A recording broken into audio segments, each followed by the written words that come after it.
ನಮ್ಮ ಕಡೆ ಒಂದು ಗಾದೆ ಮಾತು ಹೇಳ್ತಾರೆ, ನಾಯಿ ಬೊಗಳು ಕೆಡ್ತಂತೆ, ಮೊಲ ಇಕ್ಕೆ ಇಟ್ಟು ಕೆಡ್ತಂತೆ. ಅರ್ಥ ಮಾಡ್ಕೊಳ್ಳೋರು ಮಾಡ್ಕೊಳ್ತಾರೆ.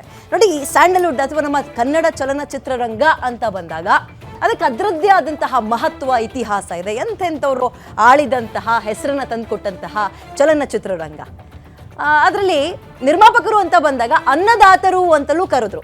ಅನ್ನ ಹಾಕುವಂಥವ್ರು. ಒಂದು ಸಿನಿಮಾ ಆಗಿಬಿಟ್ರೆ ಕ್ಯಾಮ್ರಾಮನ್ನಿಂದ ಹಿಡಿದು ಹೀರೋ ಹೀರೋಯಿನ್ಗಳಿಂದ ಹಿಡಿದು ಸೈಡ್ ಆಕ್ಟ್ರೆಸ್ಗಳಿಂದ ಹಿಡಿದು ಅಲ್ಲಿ ಸೆಟ್ಟಿಗೆ ಬರುವಂತಹ ಸೆಟ್ ಬಾಯ್ ತನಕ ಎಲ್ರಿಗೂ ಅನ್ನದಾತರು ನಿರ್ಮಾಪಕರು.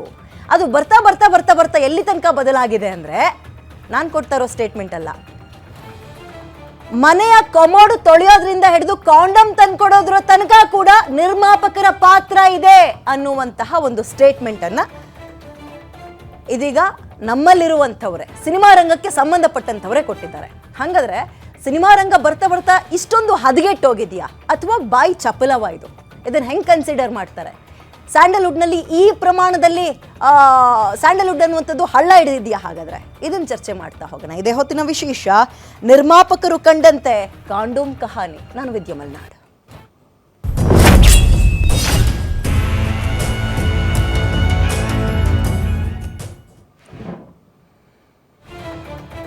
ಸ್ಯಾಂಡಲ್ವುಡ್ನಲ್ಲಿ ಕಾಂಡೋಮ್ ಸ್ಟೇಟ್ಮೆಂಟ್ ಗುಲ್ಲೆಬ್ಬಿಸ್ತಾ ಇದೆ.